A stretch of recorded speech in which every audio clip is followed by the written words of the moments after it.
Hi everyone, welcome back to this channel. तो आज हम लोग करने वाले हैं इकोनॉमी के प्रीवियस ईयर क्वेश्चंस। तो बेसिकली 2016 से लेकर 2025 तक, यानी कि पिछले 10 सालों में जो भी क्वेश्चन यूपीएससी द्वारा सिविल सर्विसेज एग्जामिनेशन में पूछा गया है आपसे इकोनॉमी से रिलेटेड, उन सभी क्वेश्चंस को हम लोग आज सॉल्व करने वाले हैं। ठीक है, तो टोटल ना हम लोग करेंगे 500 क्वेश्चंस। ठीक है, जिसमें से हम लोग 163 तो हमारे पीवाईक्यू रहेंगे प्रीवियस 10 सालों के आई थिंक, और उसके बाद हमारे 337 जो है वो प्रैक्टिस क्वेश्चन रहने वाले हैं। ठीक है, तो जिनको नहीं है पता, मैं बता देती हूँ। ये जो वीडियो है ना हमारी, ये वीडियो हमारी इकोनॉमी सीरीज का पार्ट है, जिसमें हम लोगों ने 25 लेक्चर्स इकोनॉमी के किए हैं और उसमें हम लोगों ने पूरा इकोनॉमी को कवर किया है। ठीक है, और उन 25 लेक्चर्स के बाद हम लोगों ने रिवीजन वीडियो भी किया है, जिसमें हम लोगों ने इकोनॉमी को अच्छे से रिवाइज किया है। तो बेसिकली होता क्या है ना, जब आपका एग्जाम होता है तो एग्जाम से कुछ दिन पहले आपको एक रिवीजन चाहिए होता है, ताकि सारी चीजें आपको मेमोराइज हो जाए। तो इसलिए मैंने रिवीजन वीडियो भी डाली है, तो वो आपकी 2 पार्ट्स में है। और उसके बाद आपकी ये क्वेश्चन की है वीडियो। तो बेसिकली जब भी आप कोई सब्जेक्ट पढ़ते हो ना, स्पेशली अगर आप सिविल सर्विसेज की प्रिपरेशन कर रहे हो,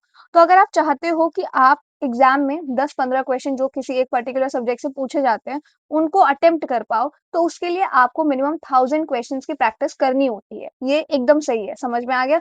तो इस वजह से मैंने ये सोचा था, जब भी मैं इकोनॉमी सीरीज ऐसे कंप्लीट कराऊंगी तो मैं प्री प्लस मेंस दोनों के क्वेश्चंस में कराऊंगी। तो मेंस के हम लोग करने वाले हैं 100 क्वेश्चंस, जिसमें आपके प्रीवियस ईयर क्वेश्चन भी इंक्लूडेड रहेंगे लास्ट 5 ईयर्स के।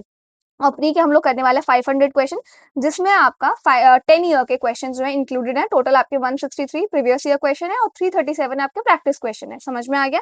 तो ये हमारा टॉप 500 सीरीज का ना पार्ट 1 है वीडियो का, जिसमें हम लोग प्रीवियस ईयर क्वेश्चन करने वाले हैं, जितने साल के हम लोग आज कवर कर पाएंगे। तो ये भी आपका पार्ट्स में रहने वाला है। ठीक है, तो इन केस अगर आपने इकोनॉमी की प्लेलिस्ट फॉलो नहीं की है, नहीं है पता, तो डिस्क्रिप्शन चेक कर लेना, आपको इकोनॉमी की प्लेलिस्ट का लिंक मिल जाएगा। क्लियर है ये चीज। अब स्टार्ट करते हैं, बट स्टार्ट करने से पहले आप में से काफी लोग मेरे से बुक रिकमेंडेशंस वगैरह भी पूछते हो।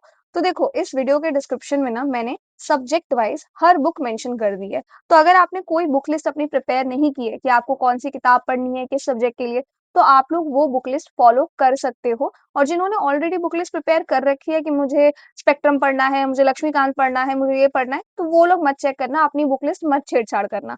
मोर और लेस, अगर मार्केट में 50 किताब है ना किसी एक पर्टिकुलर सब्जेक्ट को लेके, तो मोर और लेस उन 50 सब बुक्स में ना सेम कंटेंट होता है। समझ में आ रहा है। बस हर राइटर का लिखने का अलग अलग वे होता है, दैट्स इट। यही डिफरेंस रहता है और कुछ नहीं। तो कोई भी बुक एक आप पकड़ सकते हो, उसको रीड कर सकते हो। ऐसा नहीं है कि आपको दूसरे राइटर की बुक दोबारा पढ़नी पड़ेगी, तीसरे की दोबारा पढ़नी पड़ेगी, ऐसा कुछ भी नहीं है। क्लियर है चीज। तो एक बार अगर आप अपनी बुक लिस्ट बना लेते हो, सपोज मॉडर्न हिस्ट्री के लिए मैंने स्पेक्ट्रम डिसाइड कर लिया, तो स्पेक्ट्रम ही रखो। भले ही उसके बाद कोई आपको विपिन चंद्रा रेकमेंड करे, कुछ भी रेकमेंड करे, आप 50 किताब पढ़ लोगे तो उस 50 किताब में मॉडर्न हिस्ट्री में जो ऑलरेडी हो चुके हैं उनकी क्रोनोलॉजी चेंज नहीं हो जाएगी। समझ में आ रहा है। इस वजह से एक बुक लिस्ट रखो, उसी को फॉलो करो। तो बस, अगर नहीं बनाया आपने तो डिस्क्रिप्शन चेक कर लेना, और अगर बना लिया है तो मत चेक करना। क्लियर है ये चीज। अब स्टार्ट करते हैं। और हाँ, स्टार्ट करने से पहले ना देखो, यहाँ तो हम लोग इकोनॉमी के प्रीवियस ईयर क्वेश्चन कर रहे हैं। इकोनॉमी के अलावा अगर आपको पॉलिटी के, हिस्ट्री के, आर्ट एंड कल्चर के, ज्योग्राफी के भी प्रीवियस ईयर क्वेश्चंस करने हैं, तो मैं इस वीडियो में ना एक बुक है जो टैग कर दूंगी, इसमें ना आपको प्रीवियस लास्ट 10 सालों के प्रीवियस ईयर क्वेश्चंस मिल जाएंगे सॉल्व, जिनको आप प्रैक्टिस कर सकते हो। तो देख लेना अगर आप लोग इंटरेस्टेड हो तो। बाकी स्टार्ट करते हैं फटाफट से आज के सेशन के साथ। तो हम लोग करने वाले हैं स्टार्ट पहले 2016 से। ठीक है, तो स्टार्ट करते हैं। Question number one, there has been a persistent deficit budget year after year. Which of the following actions can be taken by the government to reduce deficit? सबसे पहली चीज तो ये बताओ, डेफिसिट का मतलब क्या होता है। डेफिसिट का मतलब होता है जब गवर्नमेंट का जो एक्सपेंडिचर है ना, वो उनकी इनकम से ज्यादा हो गया है। मतलब कि गवर्नमेंट, मान लो आपका इनकम गवर्नमेंट की 1000 रुपए, बट गवर्नमेंट जो है खर्चा जो है गवर्नमेंट का वो 2000 रुपए। तो यहाँ पे देखो, तो 1000 रुपए का कर्जा हो गया। अब 1000 रुपए का कर्जा हो जाएगा गवर्नमेंट के ऊपर, ये गवर्नमेंट को पता लग गया है कि हमारा एक साल में ना एक्सपेंस बहुत ज्यादा होने वाला है। तो इस सिचुएशन में गवर्नमेंट कौन से स्टेप्स लेगी इनमें से, जिसमें से गवर्नमेंट का जो ये एक्सपेंस है ना ये ज्यादा ना हो, तो ये जो डेफिसिट वाली कंडीशन है ये ना आए। समझ में आ गया। तो चेक करते हैं। सबसे पहले आपका reducing revenue expenditure. Revenue expenditure क्या होता है आपका, जो गवर्नमेंट के डे टू डे लाइफ के जो भी खर्चे होते हैं, जैसे कि सैलरी देनी है, पेंशन देने हैं गवर्नमेंट को, तो जो जो भी चीजें आपकी डे टू डे लाइफ में इन्वॉल्व है, जो भी खर्चे आपके, वो आपके रेवेन्यू एक्सपेंडिचर का पार्ट होते हैं। समझ में आ गया। सैलरी, पेंशन, सब्सिडीज वगैरह जो भी है, अगर गवर्नमेंट ने लोन ले रखा है तो गवर्नमेंट इंटरेस्ट भी देती है, तो वो भी आपका इसी में आ जाता है। तो रिड्यूसिंग, हाँ भाई, जो मेरे डे टू डे लाइफ के खर्चे मैं उसको कम करूंगी ना, अगर मुझे अपने एक्सपेंस को कम करना है तो ये एकदम सही है। दूसरा आपका इंट्रोड्यूसिंग न्यू वेलफेयर स्कीम। अब एक बात बताओ मुझे, अगर मैं कोई स्कीम अनाउंस कर रही हूँ तो उस स्कीम के पीछे XYZ अमाउंट भी लगेगा ना उस स्कीम को इम्प्लीमेंट करने में। तो मेरे पे ऑलरेडी कर्जा चल रहा है, एक्सपेंस वाली सिचुएशन है, तो उस सिचुएशन में क्या मैं नई स्कीम अनाउंस कर सकती हूँ? बिल्कुल नहीं कर सकती हूँ, तो ये गलत हो जाएगा। थर्ड है आपका रैशनलाइजिंग सब्सिडीज। तो बेसिकली अब जो मैं सब्सिडीज प्रोवाइड कर रही हूँ ना, अब मैं क्या कर रही हूँ, कटौती कर रही हूँ उसमें। मतलब कि मैं चेक कर रही हूँ जहां में बहुत ज्यादा जरूरत है ना, सिर्फ वहीं पे सब्सिडीज प्रोवाइड कर रही हूँ, उसके अलावा मैं सब्सिडीज प्रोवाइड नहीं कर रही हूँ, रैशनलाइज कर रही हूँ उसको। समझ में आ गया? तो जो भी आपके अननेसेसरी सब्सिडीज थी उनको मैं हटा रही हूँ, तो ये भी करूंगी मैं, डेफिनेटली करूंगी मैं। चौथा है आपका रिड्यूसिंग इम्पोर्ट ड्यूटी। अब ये क्या है, इम्पोर्ट ड्यूटी क्या होता है? तो बेसिकली क्या होता है ना, जैसे चाइना से हम सामान मंगवा रहे हैं, ठीक है, तो गवर्नमेंट ना चाइना पे टैक्स लगाती है कि आप अगर इतना सामान हमारे देश में बेच रहे हो तो आपको इतना परसेंट टैक्स देना पड़ेगा, उसको कहते हैं हम लोग इम्पोर्ट ड्यूटी। तो कोई भी कंट्री से अगर हम सामान मंगवाते हैं, हमारे इंडिया में इम्पोर्ट करते हैं, तो उस पर टैक्स लगाना बेसिकली, तो वो गवर्नमेंट की इनकम हुई, राइट? तो वो गवर्नमेंट रिड्यूस क्यों करेगी, बढ़ाएगी ना, ठीक है, इस सिचुएशन में तो ये नहीं करेगी, ये भी आपका गलत हो जाएगा। तो हमारा जो सही है वो है फर्स्ट एंड थर्ड, आपका ऑप्शन नंबर सी। क्लियर है ये चीज? इसके बाद आ जाओ second question. The establishment of payment bank is being allowed in India to promote financial inclusion। तो पेमेंट बैंक आपको पता होगा, पेमेंट बैंक का जो मेन ऑब्जेक्टिव होता है ना, वो होता है फाइनेंशियल इंक्लूजन। फाइनेंशियल इंक्लूजन का मतलब है कि उन लोगों तक बैंकिंग सर्विसेज पहुंचना जो लोग इन सर्विसेज से दूर हैं। समझ में आ गया? जैसे कि आपके गांव वाले जो एरिया है उनको बिल्कुल नहीं पता है कि बैंक क्या होता है, ये सारी चीजें क्या होती हैं, तो ताकि उन लोगों तक भी रीच पहुंचे, इस वजह से गवर्नमेंट ने पेमेंट बैंक जो है आपके खोले थे, ठीक है।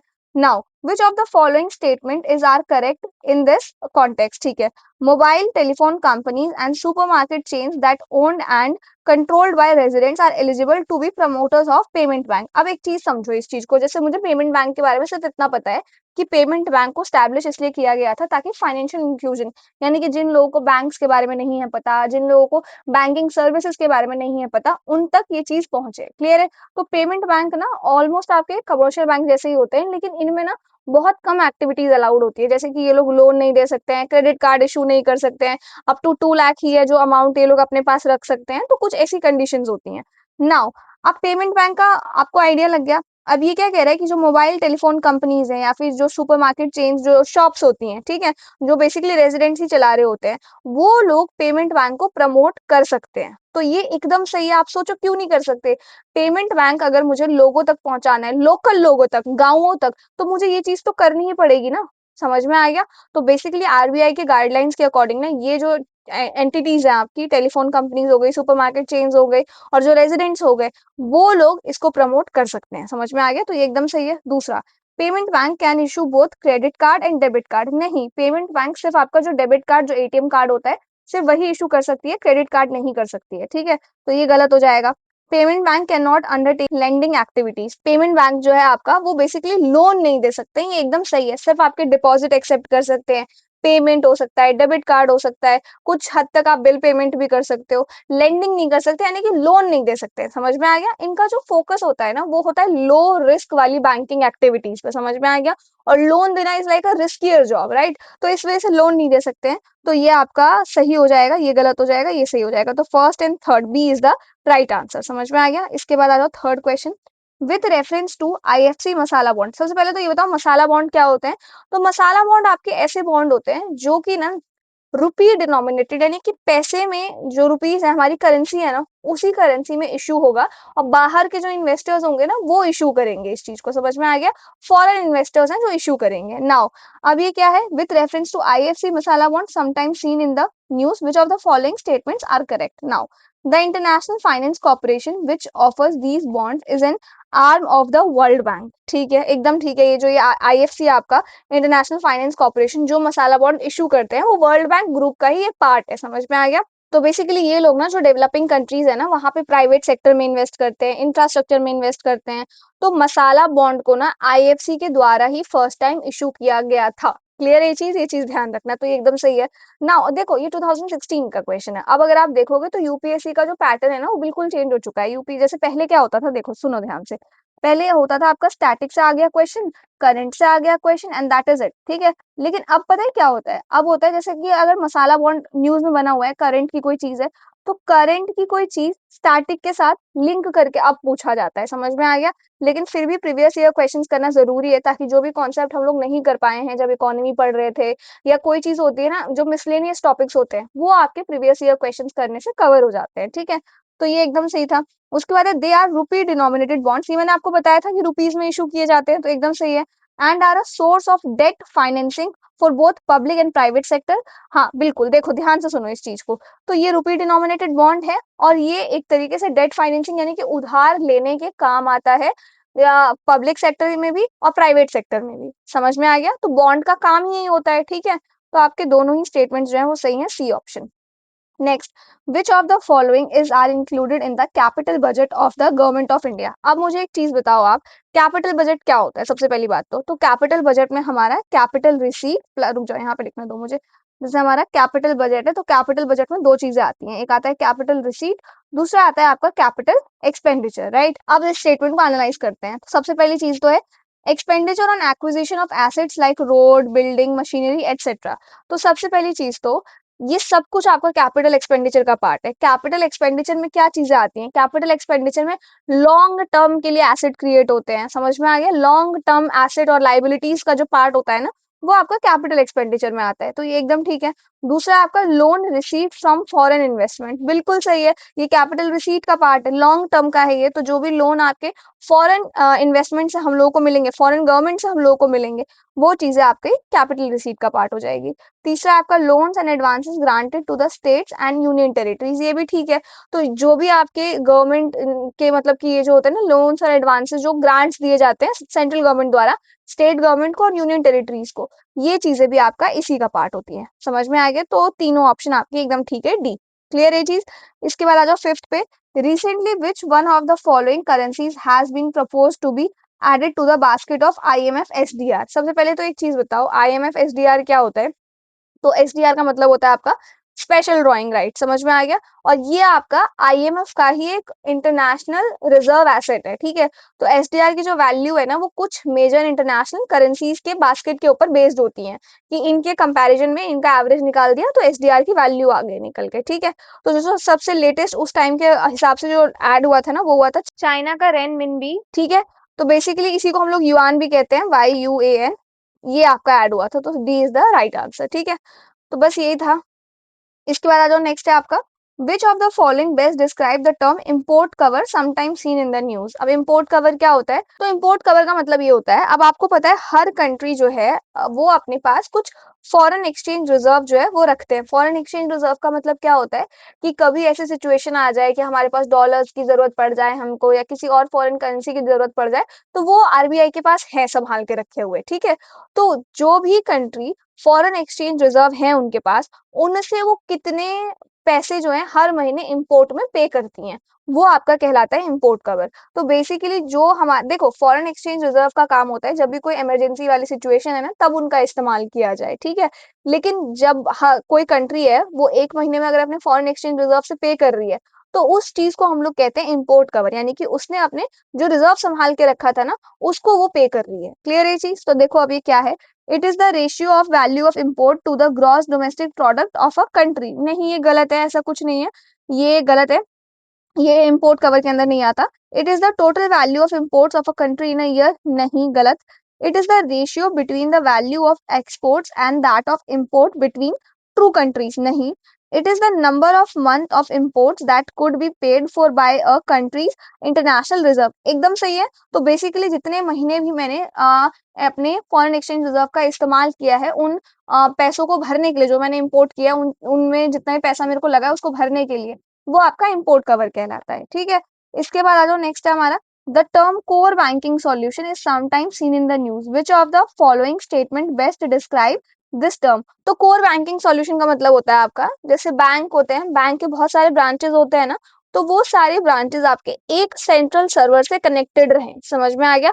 सो दैट अगर जैसे मैंने अकाउंट आपका सपोज करो दिल्ली में लक्ष्मी नगर में मैंने अकाउंट खुलवाया है, ठीक है। अब मैं करोल बाग चली गई हूँ, तो मैं सपोज एसबीआई में है अगर मैं, तो मैं करोल बाग में एसबीआई की जो ब्रांच है ना, वहां से भी अपनी फैसिलिटी जो है वो अवेल कर सकूं। समझ में आ गया? तो कस्टमर बेसिकली आपका किसी भी ब्रांच से डिपॉजिट, विड्रॉल, फंड ट्रांसफर या जो भी आपके अकाउंट रिलेटेड जो भी सर्विसेज होती है ना, उनको ले सकते हैं एनी टाइम एनीवेयर। समझ में आ गया? तो उसको हम लोग कहते हैं कोर बैंकिंग सॉल्यूशन। तो क्या है ये? It is a networking of a bank branches which enables customers to operate their accounts from any branch of the bank on its network regardless of where they open their accounts। ये एकदम ठीक है कि मैंने भले ही अपना लक्ष्मी नगर में account खुलवाया था, लेकिन मैं उसको देश के बाहर से भी ऑपरेट कर सकती हूँ या फिर कहीं और से भी ऑपरेट कर सकती हूँ जहां पे उस बैंक का ब्रांच है। क्लियर ये चीज? तो उसको कहते हैं हम लोग core banking solution. Now it is an effort to increase RBI control over commercial bank through computerisation. ये गलत है, ऐसा कुछ भी नहीं किया गया। आरबीआई का कंट्रोल नहीं बढ़ रहा है, बल्कि बैंक की एफिशिएंसी बढ़ रही है। और समझ में आ गया? तो ये गलत है। नेक्स्ट है हमारा, it is a detailed procedure by which a bank with huge non performing asset is taken over by another bank. ये गलत है, एनपीए का कोई यहाँ पे काम नहीं है। तो A option is the right answer, तो ए वाला हो जाएगा right. Next, mission Indradhanush launched by government of India pertains to. Mission Indradhanush क्या था? तो मिशन इंद्रधनुष जो था ना, वो बेसिकली गवर्नमेंट ऑफ इंडिया का एक पब्लिक हेल्थ प्रोग्राम था, जिसका मेन एम ये था कि जो अनवैक्सीनेटेड और जो पार्शियली वैक्सीनेटेड चिल्ड्रंस हैं, प्रेग्नेंट वुमेन्स हैं, उनको फुल इम्यून किया जाए, इम्यूनाइजेशन किया जाए। आपका समझ में आ गया? तो इसको लॉन्च आपका 2014 में किया गया था ministry of health and family welfare द्वारा। इसका फोकस था 0 से लेके 5 ईयर्स तक के बच्चे, प्रेग्नेंट वुमेन, और जैसे टीबी हो गया, पोलियो हो गया, डायरिया हो गया, टेटनस हो गया, ये हेपेटाइटिस बी हो गया, मीजल्स हो गया। तो ये कुछ बीमारियां थी, इनसे प्रोटेक्ट करने के लिए इनको वैक्सीनेट जो है वो किया जाए। समझ में आ गया? तो इस वजह से इसको जो है लॉन्च किया गया था। अब देखो 2014 में ही लॉन्च हुआ था, 15-16 के दौरान ये न्यूज में बना होगा, इस वजह से ये पूछा गया है। समझ में आ गया? नाउ अब क्या है ये? Immunization of children and pregnant women, एकदम सही है, इम्यून करना। दूसरा, construction of smart cities across the country, गलत। India's own search for earth like planets in the outer space, गलत। न्यू एजुकेशनल पॉलिसी, ये भी गलत है। तो option number A is the right answer.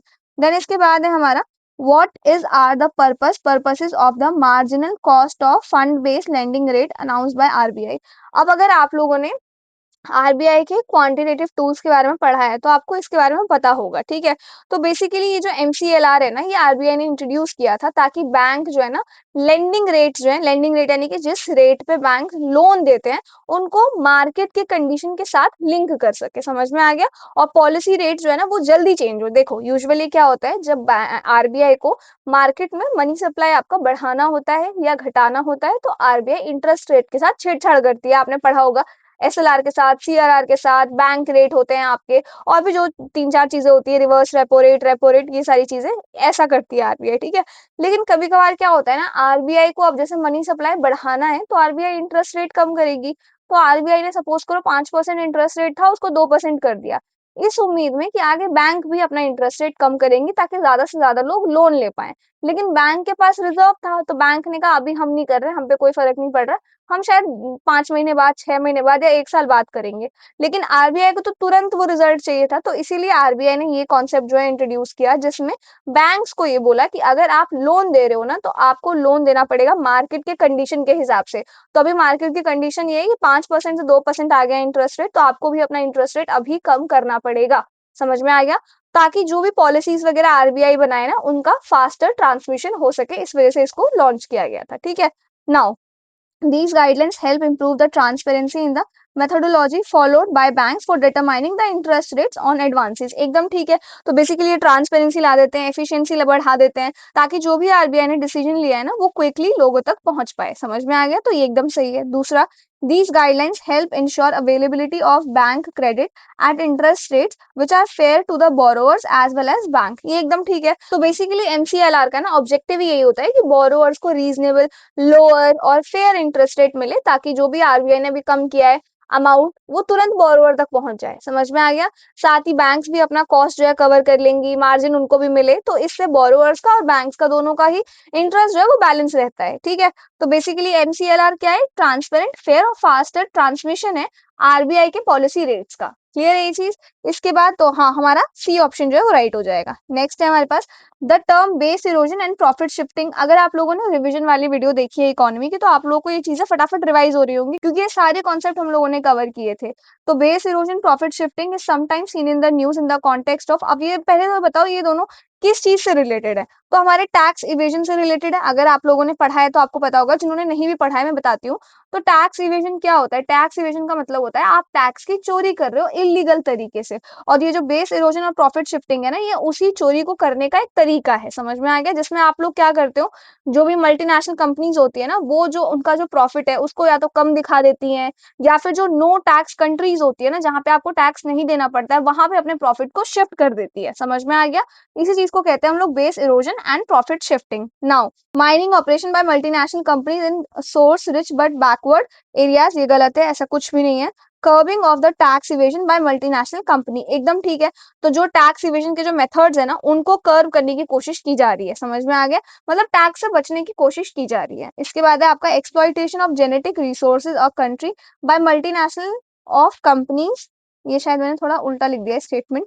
Lack of environmental consideration of cost in the development projects planning and implementation of, ये भी अधूरा रह गया है, कोई बात नहीं। तो ऑप्शन नंबर बी जो है हमारा, ये सही हो जाएगा। ठीक है। इसके बाद है हमारे पास विथ रेफरेंस टू बिटकॉइंस। अब बिटकॉइंस क्या है देखो, sometimes seen in the news which of the following statements are correct. तो अगर आप लोगों को थोड़ा भी आइडिया है बिटकॉइंस का, बिटकॉइंस क्या होते हैं? तो बिटकॉइंस बेसिकली ना, सेंट्रल गवर्नमेंट का उसमें कोई कंट्रोल नहीं रहता है, एक डिसेंट्रलाइज डिजिटल करेंसी है वो। समझ में आ गया? उसमें सेंट्रल गवर्नमेंट का, हमारी गवर्नमेंट का कोई भी काम लेना देना नहीं है। ये आपका ब्लॉकचेन टेक्नोलॉजी पे बेस्ड रहती है, जिसमें पावर जो है आपकी डिसेंट्रलाइज रहती है, यानी कि हर एक स्टेज पर different different authority, different different लोग जो है उसको कंट्रोल कर रहे हैं। समझ में आ गया? Now bitcoins are tracked by central government of the countries, गलत, नहीं, ये सही नहीं है। समझ में आ गया? ये डिसेंट्रलाइज्ड है। कोई आरबीआई, कोई फेडरल बैंक, कोई ये किसी का भी इसमें इशू करने में या ट्रैक करने में कोई हाथ नहीं है। ठीक है। Now anyone with a bitcoin address can send and receive bitcoins from anyone else with a bitcoin address, ये एकदम ठीक है। तो बेसिकली बिटकॉइन के लिए बिटकॉइन एड्रेस आपका होना काफी जरूरी है सेंड या रिसीव करने के लिए।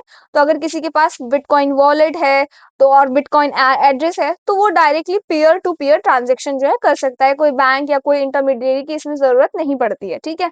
तो ये एकदम ठीक है। इसके बाद है आपका online payments can be send without either side knowing the identity of the other, हाँ एकदम ठीक है। आप इसमें ट्रांजेक्शन कर सकते हो, रियल आइडेंटिटी, नाम, एड्रेस वगैरह, ये चीजें यहाँ पे डिस्क्लोज नहीं होती। सिर्फ वॉलेट का जो एड्रेस होता है ना, वो डिस्क्लोज किया जाता है, सेंडर का और रिसीवर का, बस ये चीजें होती है। ठीक है। फिर आपके कॉइन्स जो है वो एक्सचेंज हो जाते हैं। तो second and third is the right answer. तो ऑप्शन नंबर बी जो होगा, ये इसका सही आंसर हो जाएगा। नेक्स्ट है, what is are the purpose of government sovereign gold bond scheme and gold monetisation scheme. अब ध्यान से सुनो इस चीज को। तो बेसिकली गवर्नमेंट का जो ये SGB sovereign gold bond scheme और GMS गोल्ड मोनेटाइजेशन स्कीम, ये इसलिए लॉन्च किया गया था ताकि इंडिया के गोल्ड रिलेटेड जो प्रॉब्लम्स है ना, मैक्रो इकोनॉमिक लेवल पे, यानी कि बड़े लेवल पे, वो चीजें जो है वो सॉल्व हो सके। समझ में आ गया? ये चीज था। तो पहला आपका to bring the idle gold lying with the Indian household into the economy, एकदम सही है। तो बेसिकली इंडिया के हाउस होल्ड के पास बहुत ज्यादा, आपको पता है, गोल्ड, पुराना गोल्ड रखा हुआ है जिसका कोई काम नहीं है। ठीक है। वो यूज हो सके, तो बेसिकली गोल्ड मोनेटाइजेशन स्कीम के थ्रू लोग अपना गोल्ड जो है बैंक को डिपॉजिट कर सकते हैं, और उनका जो पुराना गोल्ड रखा हुआ है वो प्रोडक्टिव हो सकता है। समझ में आ गया?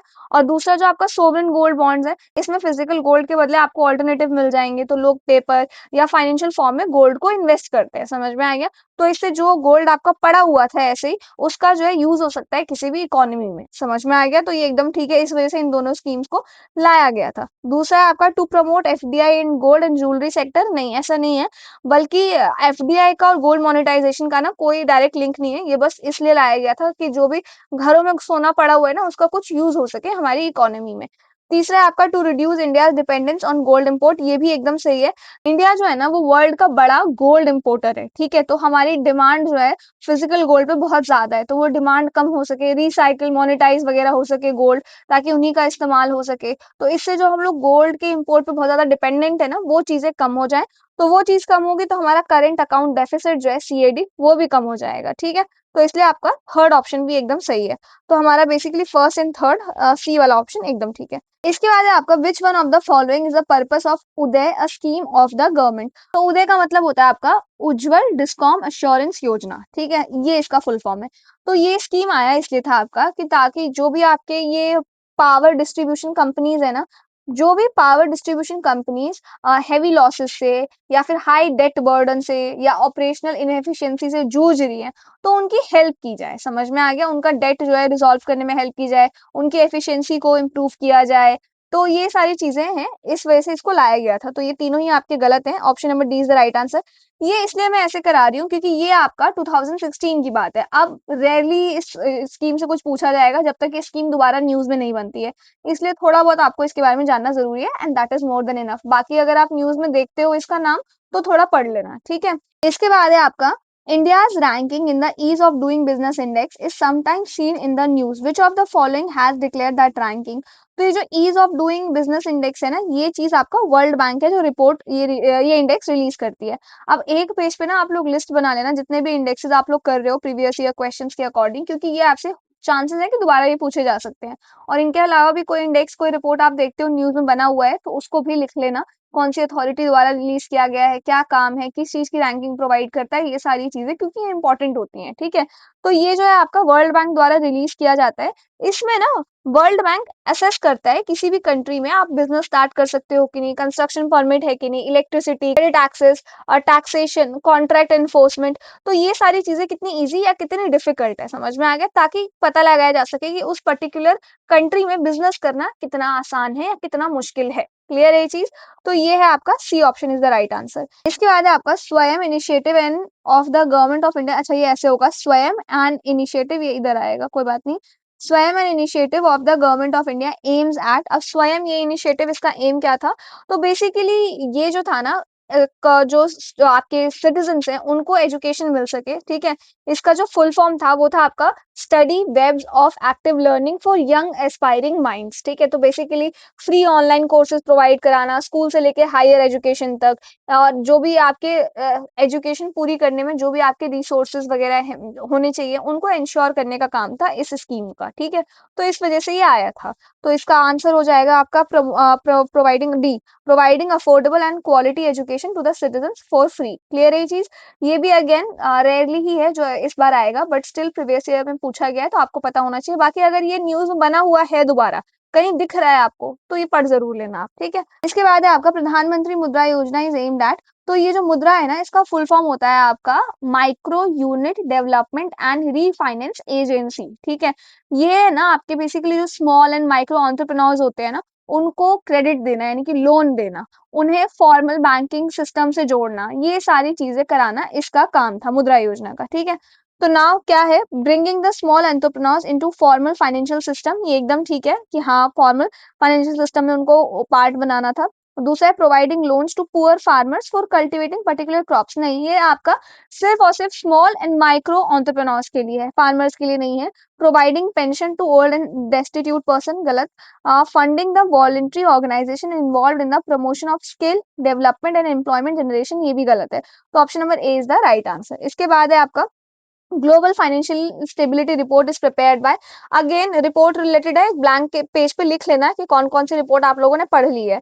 तो ये जो रिपोर्ट है आपका ये आईएमएफ द्वारा रिलीज किया जाता है। क्लियर ये चीज? ये जो रिपोर्ट है ना, ये इसका फोकस होता है कि ग्लोबल फाइनेंशियल सिस्टम का रिस्क कितना है, वल्नरेबिलिटीज कितना है, कौन कौन सा सेक्टर आपका ज्यादा रिस्की होता जा रहा है, फाइनेंशियल मार्केट का अभी क्या हाल चल रहा है, क्या क्या क्या रिस्क, कौन से एसेट है जो अभी ज्यादा रिस्की बन गए हैं, ठीक है? तो ये सारी चीजें जो है इसका काम है ये बताना, ठीक है? तो ये चीज ध्यान रखना। और इसके अलावा आईएमएफ ना कुछ रिपोर्ट्स और रिलीज करता है, जैसे कि है आपका world economic outlook report, WEO. ये मैं एक्स्ट्रा नॉलेज दे रही हूँ ताकि ये आप लोग लिख सको उस शीट पे, ठीक है? बहुत इंपॉर्टेंट है। दूसरा है आपका फिस्कल मॉनिटर, ये भी आपका आईएमएफ द्वारा रिलीज किया जाता है। तीसरा है आपका ग्लोबल फाइनेंशियल स्टेबिलिटी रिपोर्ट, जिसके बारे में हम लोगों ने भी पढ़ा। तो ये तीन आपके मेजर फ्लैगशिप रिपोर्ट्स हैं जो कि आईएमएफ द्वारा रिलीज किए जाते हैं। क्लियर है ये चीज? इसके बाद आ जाओ 18th question regarding Atal pension Yojana, which of the following statements are correct. तो अटल पेंशन योजना को लेके कौन सी स्टेटमेंट है जो करेक्ट है? तो अटल पेंशन जो योजना है ना आपका, मेनली आपका अनऑर्गेनाइज्ड सेक्टर में जो लोग काम कर रहे हैं ना उनके लिए लॉन्च किया गया था, ताकि वो लोग जब रिटायर हो जाए तो रिटायरमेंट के बाद भी उनको मिनिमम गारंटीड पेंशन जो है वो मिल सके, ठीक है? तो पेंशन आपका 1,000 रुपए से लेके 5,000 रुपए पर मंथ के हिसाब से डिवाइडेड है, एज एंड जो भी उन्होंने काम किया है, जिस सेक्टर में कितना कॉन्ट्रीब्यूट किया है उस चीज को लेके, ठीक है? तो ये है, तो ये क्या है, it is a minimum guaranteed pension scheme mainly targeted eight unorganised sector worker. एकदम ठीक है ये। दूसरा, only one member of a family can join the scheme, ये गलत है, बल्कि फैमिली के मल्टीपल मेंबर्स भी इसको ज्वाइन कर सकते हैं अगर सबके पास सेपरेट बैंक अकाउंट है, जो भी एलिजिबिलिटी क्राइटेरिया है इस स्कीम के अकॉर्डिंग वो अगर फुलफिल होती है, तो जरूरी नहीं है सिर्फ एक मेंबर को मिलेगा ये, ठीक है, तो ये सही है, ये गलत है। Same amount of a pension is guaranteed for the spouse for life after subscribers death, तो ये भी ठीक है, जैसे हस्बैंड एंड वाइफ है, हस्बैंड अनऑर्गेनाइज सेक्टर से जुड़े हुए थे, उनको सपोज 5,000 रुपए पर महीने मिल रहे थे, पर उनकी डेथ हो गई है तो उनकी वाइफ को पैसे मिलेंगे, ठीक है, वो उनको ट्रांसफर हो जाएगा। तो मतलब उनकी वाइफ को ही नहीं, अगर उन्होंने नॉमिनी की जगह पे अपनी वाइफ का नाम मेंशन किया होगा तब स्पाउस को मिलेगा, और अगर नहीं मेंशन किया होगा तो नहीं मिलता है। क्लियर है ये चीज? तो बस ये है आपका थर्ड। तो first and third is the right answer C. इसके बाद आ जाओ यहाँ पे, तो हम लोगों ने 16 के क्वेश्चन सारे कर लिए हैं, टोटल आपके 18 क्वेश्चंस थे जो इकोनॉमी से 2016 में पूछे गए थे। क्लियर है ये चीज? इसमें से आपने अगर नोटिस किया हो तो 3-4 क्वेश्चन आपके करंट बेस्ड थे, बाकी आपके स्टैटिक क्वेश्चंस थे। तो इस वजह से ये चीज ध्यान रखना, करंट अफेयर और स्टैटिक पार्ट दोनों को कवर करना इंपॉर्टेंट है। अब ये रेशियो चेंज हो चुका है, अब अगर 15 क्वेश्चन आते हैं तो उसमें से 9 आपके करंट अफेयर बेस्ड क्वेश्चन ही रहते हैं, ठीक है। इस वजह से करंट अफेयर पढ़ते रहना बहुत इंपॉर्टेंट है। तो 2017 की तरफ चलते हैं अब। तो इसमें सबसे पहला क्वेश्चन है आपका, which of the following gives global gender gap index ranking to the countries of the world. तो बेसिकली ये ग्लोबल जेंडर गैप इंडेक्स जो है कौन रिलीज करता है, तो वर्ल्ड इकोनॉमिक फोरम है जो ये रिलीज करता है, आपको पता होना चाहिए। इसका ये जो इंडेक्स है ना, ये मेजर करता है कि economic participation, opportunity, educational attainment कितना है, हेल्थ एंड सर्वाइवल का कैसा क्या एस्पेक्ट है, पॉलिटिकल एम्पावरमेंट कितना है। इसका फोकस ये रहता है कि जो जेंडर गैप है ना उसको मेजर करता है, ठीक है, कि इन सारे ही सेक्टर्स में जो मैंने आपको बताया, economic participation, education, health, political empowerment, इन सारे ही एस्पेक्ट में वो जेंडर गैप का क्या रोल है, कितना जेंडर गैप है उसको मेजर करता है, ठीक है।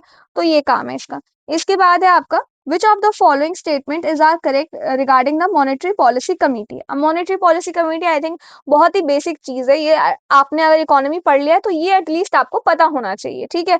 तो आरबीआई का जो भी इन्फ्लेशन को लेके सारा काम रहता है, मनी सप्लाई को बढ़ाना घटाना, वो आपका मॉनेटरी पॉलिसी कमेटी करता है। साथ ही जो इंटरेस्ट रेट है, जो बेंचमार्क रेट होना चाहिए जिसके हिसाब से आगे चीजें बढ़ेंगी, रेपो रेट हो गया, रिवर्स रेपो रेट हो गया, इन्फ्लेशन को कंट्रोल करने के लिए वो एमपीसी ही है जो डिसाइड करता है। तो it decides the RBI benchmark interest rate, एकदम ठीक है, आरबीआई का जो भी बेंचमार्क इंटरेस्ट रेट है वो डिसाइड करता है। It is a 12 member body including the governor of RBI and is reconstituted every year. देखो, ये गलत है स्टेटमेंट, ठीक है। अब मुझे ना आप लोग कमेंट सेक्शन में बताना कि एमपीसी में कितने मेंबर होते हैं, 12 नहीं होते हैं, लेकिन समझ में आ गया। तो बस मुझे इतना आप लोग कमेंट सेक्शन में बता देना एमपीसी को लेके, ठीक है। बाकी इसको लेके अभी आगे आने वाले क्वेश्चंस में भी क्वेश्चंस बनेंगे तब मैं बता दूंगी नेक्स्ट वीडियोस में, आज नहीं बताऊंगी, आज मुझे कमेंट सेक्शन में इसका आंसर देना, ठीक है। इसके बाद है, it functions under the chairmanship of the union finance minister, तो ये भी आपका गलत है, क्योंकि ये जो है ना, एमपीसी के जो चेयरमैन होते हैं वो आरबीआई गवर्नर होते हैं, ठीक है, ना कि यूनियन फाइनेंस मिनिस्टर, तो ये भी गलत हो जाएगा, ये भी गलत है, फर्स्ट ओनली ए वाला, ठीक है।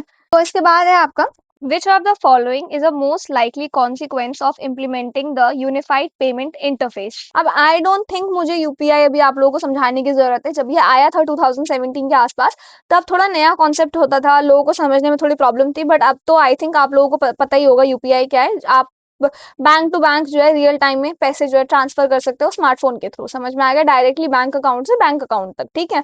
तो अब इसमें से इसका कॉन्सिक्वेंस क्या है यूपीआई के आने की वजह से, तो सबसे पहले आपका mobile wallet will not be necessary for online payment. तो मोबाइल वॉलेट जो है वो नेसेसरी नहीं होगा ऑनलाइन पेमेंट के लिए। ये क्वेश्चन आप लोगों पे छोड़ दे, देखो मैं सारे करा रही हूँ, सिर्फ एक चीज मैंने छोड़ी है कि एमपीसी का मतलब बताओ और यूपीआई। चलो ये वाला क्वेश्चन आप लोग मुझे बताना कमेंट सेक्शन में, ठीक है, इसको रीड करके इसका आंसर मुझे कमेंट सेक्शन में देना, ठीक है। तो और हाँ, जिसका सही होगा ना मैं उसको पिन कर दूंगी, या तो मैं लाइक कर दूंगी, मैं बता दूंगी जो भी होगा, तो आपको पता लग जाएगा कि वो जो है वो एकदम ठीक है, ठीक है। तो बस ये था, इसका आंसर बताना आप लोग मुझे फिर, ठीक है। इसके बाद है आपका, consider the following statement, national payment corporation of India NPCI helps in promoting financial inclusion in the country. तो एनपीसीआई के बारे में आपको पता ही होगा, अगर इकोनॉमी आपने पढ़ा है, एनपीसीआई का मेन रोल है जो भी हमारे रिटेल पेमेंट सिस्टम्स हैं उनको डेवलप करना, उनको रेगुलेट करना, डिजिटल पेमेंट्स को प्रमोट करना। तो जो जैसे इनिशिएटिव्स है आपके यूपीआई, रुपे, भीम, ये सारे ही आपके एनपीसीआई द्वारा ही किए हुए हैं, और ये सारे ही चीजें आपके फाइनेंशियल इंक्लूजन को डायरेक्टली प्रमोट करते हैं, समझ में आ गया। तो ये एकदम ठीक है। दूसरा आपका NPCI has launched RuPay a card payment scheme, ये भी ठीक है, रुपे भी आपका एनपीसीआई द्वारा ही लॉन्च किया गया था, तो ये दोनों ही आपका सही है, C is the right answer. इसके बाद है आपका what is are the most likely advantage of implementing GST, goods and services tax. तो गुड्स एंड सर्विसेज टैक्स को इम्प्लीमेंट करने से हुआ क्या था, तो जो भी आपके मल्टीपल इनडायरेक्ट टैक्सेस थे ना, जैसे एक्साइज ड्यूटी था, सर्विस टैक्स था, फिर आपको वैल्यू एडिशन टैक्स भी था, उन सबको हटा के हम लोगों ने मर्ज कर दिया वन नेशन वन टैक्स। तो अब आपको एक ही टैक्स भरना पड़ेगा, समझ में आएगा। तो जो अलग अलग लेवल पे जो भी टैक्स भरे जाते थे ना, उनको रिप्लेस करके हमने एक ही जो सिस्टम है वो इम्प्लीमेंट कर दिया, ठीक है। Now it will replace multiple taxes collected by multiple authorities and will thus create a single market in India। हाँ एकदम ठीक है। It will drastically reduce the current account deficit। एक चीज बताओ, करंट अकाउंट डेफिसिट सबसे पहले तो मुझे बताओ क्या होता है। करंट अकाउंट डेफिसिट और जीएसटी का कोई लिंक है क्या? करंट अकाउंट डेफिसिट आपका मेनली डिपेंड करता है एक्सपोर्ट पे, इंपोर्ट पे, इन चीजों पे। जीएसटी से उसका कोई लेना देना है ही नहीं, समझ में आ गया। तो ये एकदम गलत है। तो जीएसटी का और सीएडी का कोई डायरेक्ट लेना देना आपका नहीं है, समझ में आ गया। जीएसटी बेसिकली एक डोमेस्टिक टैक्स रिफॉर्म है, इसमें एक्सटर्नल अकाउंट्स का कोई यूज है ही नहीं, ठीक है। तो ये था आपका and will enable it to increase foreign exchange reserve. ऐसा कुछ भी नहीं है, जीएसटी के आने से फॉरेन एक्सचेंज रिजर्व कैसे बढ़ेगा? जीएसटी तो हमारे देश में एप्लीकेबल हो रहा है, हमारे देश के सिटीजन टैक्स भर रहे हैं, ठीक है।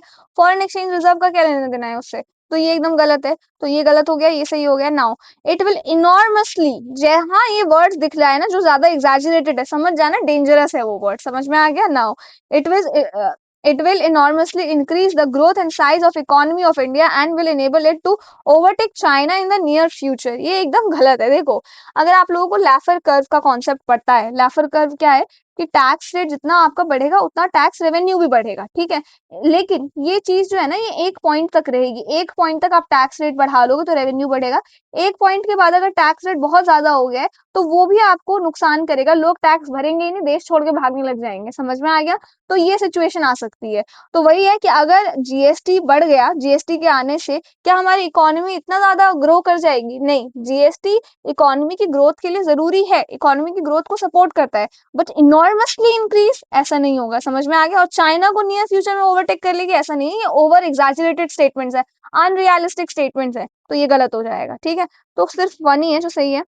नेक्स्ट आ जाओ, consider the following statement, tax revenue as a percentage of GDP of India has steadily increased in the last decade. ठीक है, तो बेसिकली ये क्या कह रहा है, जो हमारा टैक्स रेवेन्यू है ना, जीडी टैक्स रेवेन्यू और जीडीपी रेशियो जो है वो इंडिया का, ठीक है, वो आपका काफी बढ़ा है, स्टेडीली इंक्रीज। तो ऐसा नहीं है, बल्कि टैक्स रेवेन्यू और जीडीपी का जो रेशियो वो कभी बढ़ा है, कभी घट गया है।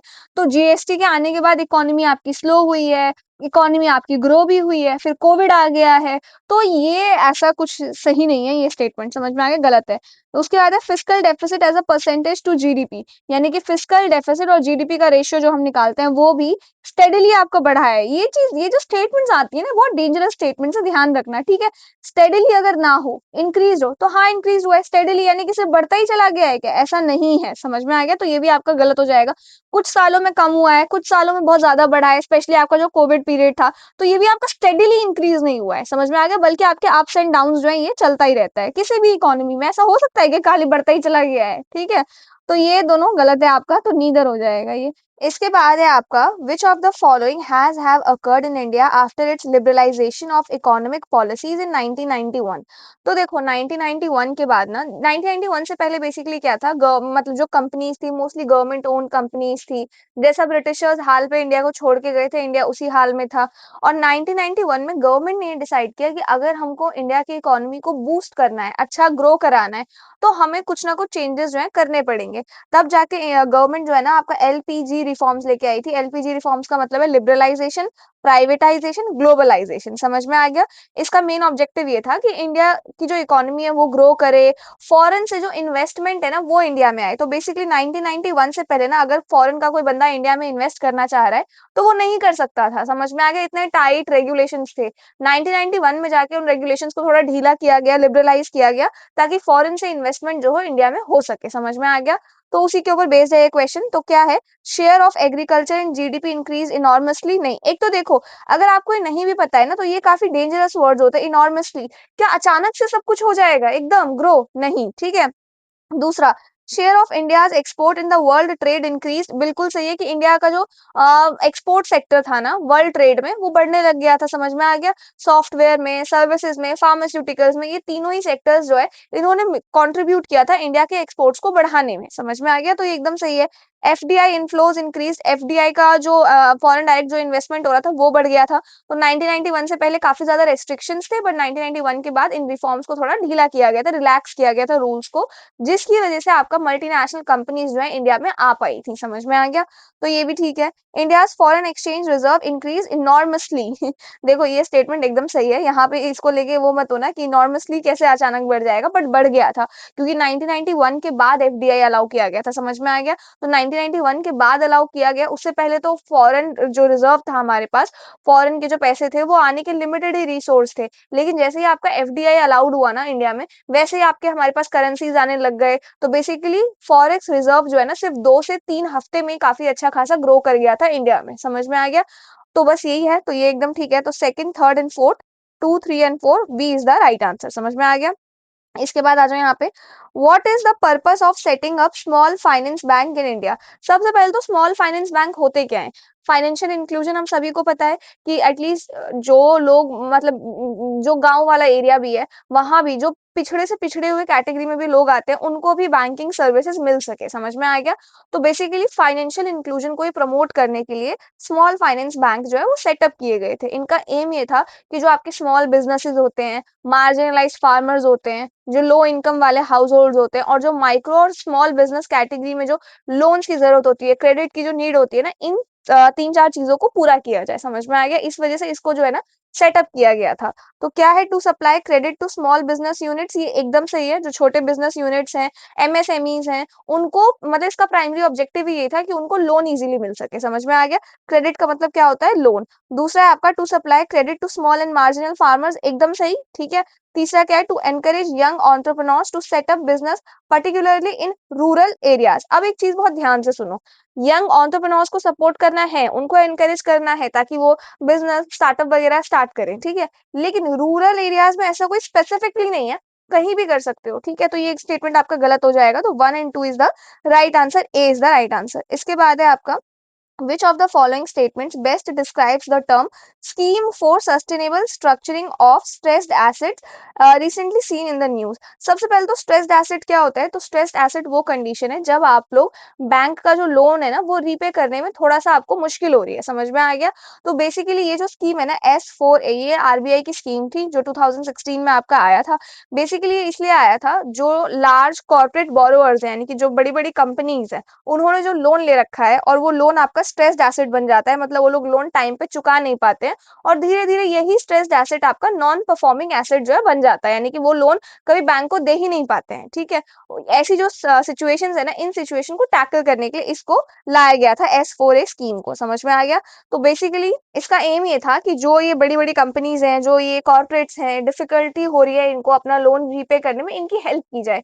तो जैसे कि जो टर्म पीरियड आपका 3 साल का है उसको 4 साल का कर देंगे, रिस्ट्रक्चर कर देंगे आपके लोन को। जो आपका अमाउंट है 2 लाख, 2 लाख पे आप इंटरेस्ट सपोज 8% के हिसाब से भर रहे हो, तो उसको 4% कर देंगे। 2 लाख में इंटरेस्ट अगर आपका 4 लाख का इंटरेस्ट बन गया है, तो उसको इंटरेस्ट को 3 लाख कर दिया जाएगा। इस तरीके से आपके पूरे लोन को ना रिस्ट्रक्चर कर दिया जाएगा। तो क्या है ये, it is a procedure for considering ecological cost of developmental schemes formulated bye the government. गलत। It is a scheme of RBI for reworking the financial structure of big corporate entities facing genuine difficulties। एकदम सही है कि जो big corporates हैं उनकी help करने के लिए इसको लाया गया था, ठीक है। Next, it is a disinvestment plan of the government regarding central public sector undertakings। गलत। It is an important provision in the Insolvency and Bankruptcy Code recently implemented by the government। ये गलत है, आईबीसी का part ये नहीं था, IBC अपने आप में एक अलग कॉन्सेप्ट है, ठीक है। तो हो गया। इसके बाद है आपका, what is are the advantages of implementing the national agriculture market scheme। तो ये जो स्कीम है आपका, ये गवर्नमेंट लेके आई थी ताकि वन नेशन वन मार्केट का इसको इम्प्लीमेंट किया जाए, समझ में आ गया। तो बेसिकली एक आपका ई नाम करके एक आपका प्लेटफॉर्म है, ऑनलाइन प्लेटफॉर्म, इलेक्ट्रॉनिक प्लेटफॉर्म है। इस पे ना आप लोग आपका जो भी फार्मर्स का जो भी होता है ना, फार्मर्स का, ट्रेडर्स का, बेसिकली एक प्लेटफॉर्म प्रोवाइड करता है, जहाँ पे आप खरीद भी सकते हो और बाय भी कर सकते हो चीज़ों को, समझ में आ गया? तो गवर्नमेंट का इनिशिएटिव था ये वन नेशन वन मार्केट को लेके, ताकि एग्रीकल्चर से जो भी हमारे क्रॉप्स वगैरह है ना, उसको ईज़िली आप लोग बेच सको, ईज़िली आप लोग खरीद सको, समझ में आ गया? तो ये क्या है, it is a pan India electronic trading portal for agricultural commodities, एकदम ठीक है ये, कि ये जो है आपका ई-नाम, इसका काम ही यही है कि ये एक इलेक्ट्रॉनिक प्लेटफॉर्म है, जो भी आपकी चीज़ें हैं, जो डिजिटल जो आपकी नॉर्मल मंडीज़ नहीं होती हैं, उनको डिजिटली इंटीग्रेट करता है, जहाँ पे आपके फार्मर्स, ट्रेडर्स, बायर्स सबको एक ही प्लेटफॉर्म मिल जाता है, ठीक है? दूसरा है आपका provides the farmers access to nation wide market with prices commensurate with the quality of their produce. ये एकदम ठीक है आपका। तो ई नाम से ना फार्मर्स लोकल मंडी तक ही लिमिटेड नहीं रहते हैं, बल्कि जो आपके नेशनल लेवल पे जो बायर्स हैं, उनका भी एक्सेस मिलता है, और आपको इंटरनेशनल मार्केट्स वगैरह के बारे में भी पता लगता है, उन प्राइसेस के बारे में भी पता लगता है। तो ये एकदम ठीक है, फर्स्ट और सेकंड। तो सी, तो अगर आप जो भी स्कीम्स देख रहे हो ना एग्रीकल्चर रिलेटेड भी, उन पे भी ध्यान देते रहना करंट अफेयर्स में, ठीक है? नेक्स्ट है आपका consider the following statement. The standard mark of bureau of Indian standards BIS is mandatory for automotive tyres and tube. तो ये जो बॉडी है ना आपकी BIS, bureau of Indian standards, इस बॉडी का ना काम है कि इंडिया के जितने भी अलग-अलग प्रोडक्ट्स हैं ना, सीमेंट, स्टील और जो इलेक्ट्रिक अप्लायंसेस होते हैं, आपके फूड आइटम्स होते हैं, हेलमेट्स जो होते हैं, एलपीजी सिलेंडर्स जो होते हैं, और भी बहुत सारी चीजें, उन सब के लिए ना एक स्टैंडर्ड सेट करना कि ये प्रोडक्ट जो है ना इन स्टैंडर्ड्स को मीट करना चाहिए, समझ में आ गया? तो बेसिकली प्रोडक्ट्स को ना आईएसआई मार्क जो है वो लेना पड़ता है, समझ में आ गया? आईएसआई मार्क आपका यही बीएसआई देता है, जो बेसिकली ये इंश्योर करता है कि प्रोडक्ट सेफ है और जो भी स्टैंडर्ड है उन क्वालिटीज को ये मैच करता है, समझ में आ गया? तो ये होता है आपका बीआईएस मार्क, समझ में आ गया? ये चीज ध्यान रखना। तो ये वही कह रहा है कि स्टैंडर्ड मार्क जो है बीआईएस का, वो मैंडेटरी है ऑटोमेटिव टायर्स और ट्यूब्स के लिए, एकदम ठीक है। तो ये जो है एकदम ठीक है। इसके बाद है आपका AG mark is a quality certification mark issued by the food and agriculture organisation FAO. तो ये गलत है आपका। पहले तो ये जो एजी मार्क है, ये क्वालिटी सर्टिफिकेशन मार्क है, जो आपको जो बेसिकली जो एग्रीकल्चरल प्रोडक्ट्स होते हैं ना, उनके लिए होता है, समझ में आ गया? एजी मार्क का मतलब है एग्रीकल्चरल मार्क, ठीक है? ये मार्क बताता है कि कोई भी जो आपका एग्रीकल्चरल प्रोडक्ट है ना, वो गवर्नमेंट द्वारा अप्रूव्ड है या गवर्नमेंट द्वारा अप्रूव्ड नहीं है, समझ में आ गया? तो बेसिकली गवर्नमेंट ने जो जो स्टैंडर्ड्स आपके सेट कर रखे हैं, ग्रेन्स के, पल्सेस के, स्पाइसेस के, edible oil, fruits, vegetables, Honey वगैरह के, उनको उनकी क्वालिटी ये मैच कर रहा है कि नहीं कर रहा है, समझ में आ गया? तो ये चीज होता है आपका एजी मार्क, ठीक है? और ये मार्क आपका गवर्नमेंट ऑफ इंडिया का सर्टिफिकेशन मार्क है। इसको ना आपका agricultural produce grading and marketing act 1937, इसके तहत दिया जाता है, और ये जो है आपका directorate of marketing and inspection DMI ये इंप्लीमेंट करते हैं, जो कि आपका ministry of agriculture and farmers welfare के अंदर आता है, समझ में आ गया आपका? तो ये गलत हो गया, तो फर्स्ट जो है वो राइट है, तो ए इज द राइट आंसर। इसके बाद है आपका who among the following can join the national pension system. तो ये जो आया था ना आपका नेशनल पेंशन सिस्टम, इसने जो हमारा ओल्ड पेंशन स्कीम था ना, उसको रिप्लेस किया था, समझ में आ गया? इसको आपका 2004 में लाया गया था। तो 2004 में ये आपका सिर्फ गवर्नमेंट एम्प्लॉयज के लिए था, सिर्फ एक्सेप्ट आपके आर्म्ड फोर्सेस को इसमें इंक्लूड नहीं किया गया था। और 2009 में इसको सभी सिटीजन के लिए ओपन कर दिया गया था, ठीक है? अब इसको रेगुलेट कौन करता है ये भी जानना जरूरी है। तो इसको ना आपका पेंशन फंड रेगुलेटरी एंड जो डेवलपमेंट अथॉरिटी है ना आपका पीएफआरडीए, ये इसको रेगुलेट करता है, समझ में आ गया? तो ये कौन कौन ज्वाइन कर सकता है? रेजिडेंट इंडियन सिटीजन ओनली नहीं, इंडियन सिटीजन के अलावा जो आपके एनआरआईज होते हैं ना, वो भी ज्वाइन कर सकते हैं, बट कुछ कंडीशंस होती है जो उनको फॉलो करनी होती है, ठीक है? तो ये गलत है। पर्सन ऑफ एज 21 से 55, ये गलत है, क्योंकि यहाँ पे एज लिमिट आपका 18 से 70 है, ठीक है? ये चीज ध्यान रखना है। इसके बाद all state government employees joining the services after the date of notification by the respective state governments. तो ये गलत है आपका, क्योंकि जो स्टेट गवर्नमेंट्स है ना, स्टेट गवर्नमेंट के लिए ऐसा कोई मैंडेटरी क्लॉज नहीं होता है कि ये करना ही पड़ेगा, ठीक है? ये कुछ स्टेट्स को डायरेक्शन दी जाती है सेंटर द्वारा, वो कर सकते हैं, बट ये सभी के लिए ऐसे मैंडेटरी नहीं होता है, तो ये गलत है। फोर्थ है आपका, तो ऑब्वियसली यही बच गया, यही सही होगा। All central government employees including those of armed forces joining the services on और आफ्टर 1 अप्रैल 2004। इसके बाद वाले आर्म्ड फोर्सेज वाले भी कर सकते हैं, 2004 वाले। तो ये था आपका 12th क्वेश्चन, ठीक है? इसके बाद है आपका 13th question, which one of the following statement correctly describes the meaning of legal tender money. पहले तो एक बात बताओ, लीगल टेंडर मनी क्या होता है? लीगल टेंडर मनी का मतलब होता है आपका वो मनी, वो पैसा जिसे गवर्नमेंट ने मान्यता दे रखी है, समझ में आ गया? तो बेसिकली मनी जो कि लॉ और लीगल है, बेसिकली समझ में आ गया? तो वो आपका कहलाता है legal tender. The money which is tendered in courts of law to defray the fee of legal cases, ये गलत है, मतलब आप सिर्फ लीगल केसेस का ही फी दोगे तो ये गलत है। तो लीगल टेंडर का कोर्ट की फीस से ना कोई लेना देना नहीं है, ठीक है। तो ये एक ट्रैप है एक तरीके से। दूसरा दूसरा the money which a creditor is under compulsion to accept in settlement of his claims. तो बेसिकली ये आपका कह रहा है कि जो आपका लीगल टेंडर है ना, वो मनी है जो क्रेडिटर जो है उसको कंपल्शन है कि उसको एक्सेप्ट करना ही पड़ेगा, जो भी उसने आपको सर्विसेज जो भी सेटलमेंट दिया उसके बदले में। समझ में आ गया? तो ये ना मैं आपको बताऊं, ये एग्जैक्ट डेफिनेशन है लीगल टेंडर मनी की, जो टेक्स्ट बुक वाली डेफिनेशन होती है ना वो आपकी यही है, ठीक है। इसके बाद है the bank money in the form of cheque, draft, bill of exchange etcetera. तो ये जो स्टेटमेंट है ना, देखो ध्यान से सुनो, चेक और ड्राफ्ट आपका लीगल टेंडर नहीं होता है, ये सिर्फ पेमेंट इंस्ट्रूमेंट्स है, ठीक है। तो ये गलत हो जाएगा। काफी लोगों को ये कंफ्यूजन होती है कि लीगल टेंडर सरकार के द्वारा मान्यता प्राप्त है, यानी कि वो तो चेक को भी हो रखा है, ड्राफ्ट को भी हो रखा है, but they are not the legal tenders, ठीक है, ध्यान रखना।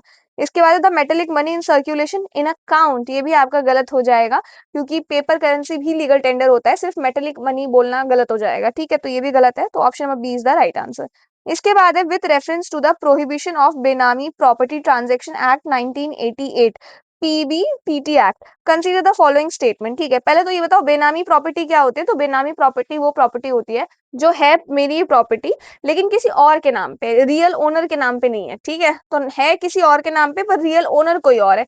ये बेसिकली ब्लैक मनी और जो टैक्स इवेजन वगैरह होता है ना, उसको करने के लिए ये चीज किया जाता है, बेनामी प्रॉपर्टी वगैरह का इस्तेमाल। समझ में आ गया?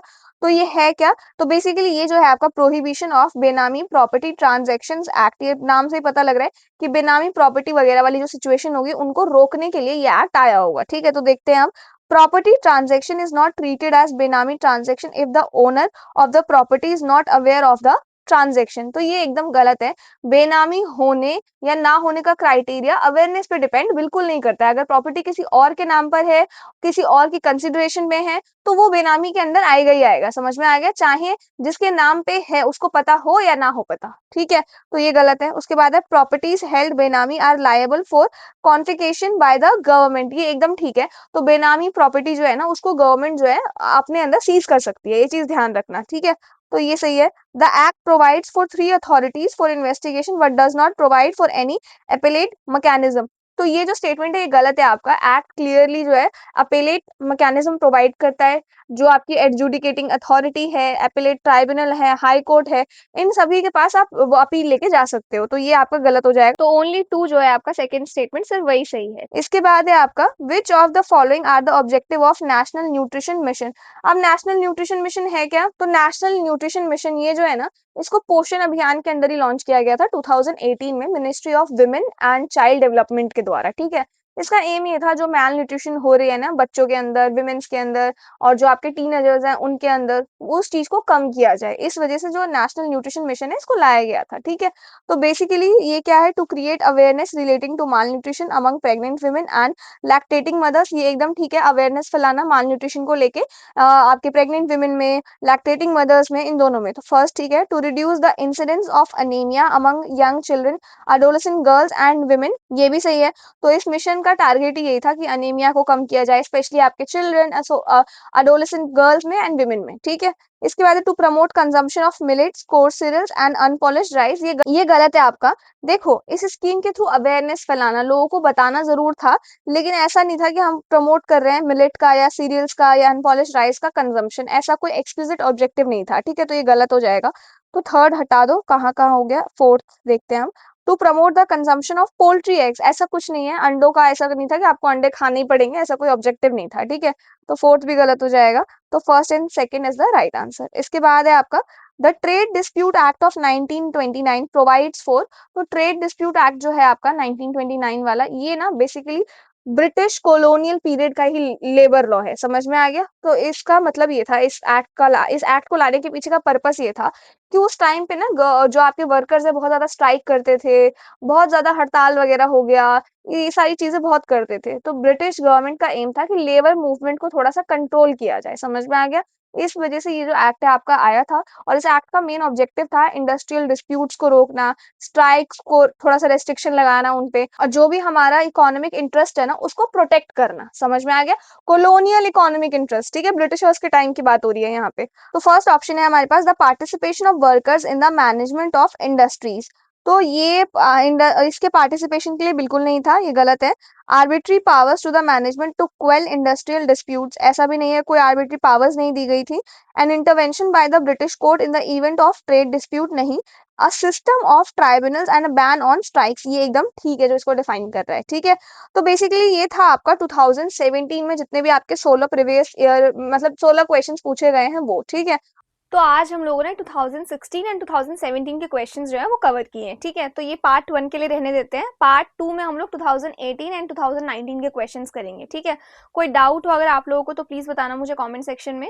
और इनके अलावा मतलब इकोनॉमी के अलावा अगर आपको बाकी सब्जेक्ट जैसे कि पॉलिटी, हिस्ट्री या और भी किसी सब्जेक्ट के प्रीवियस ईयर क्वेश्चन को प्रैक्टिस करना है तो इस बुक को देख लेना जो मैंने इस वीडियो में टैग कर दिया है। बहुत ही हेल्पफुल रहेगा आप लोगों के लिए, क्योंकि बिना प्रीवियस ईयर क्वेश्चन को सॉल्व किया आपकी प्रेपरेशन पूरी है ही नहीं, समझ में आ रहा है। तो इस वजह से देख लेना अगर आप लोग इंटरेस्टेड हो। साथ ही अगर आप लोगों को ये नोट्स बाय करने हैं तो इनको बाय करने का लिंक आपको डिस्क्रिप्शन में मिल जाएगा। कैसा लगा ये सेशन बताना मुझे कमेंट सेक्शन में, and I will see you in the next video.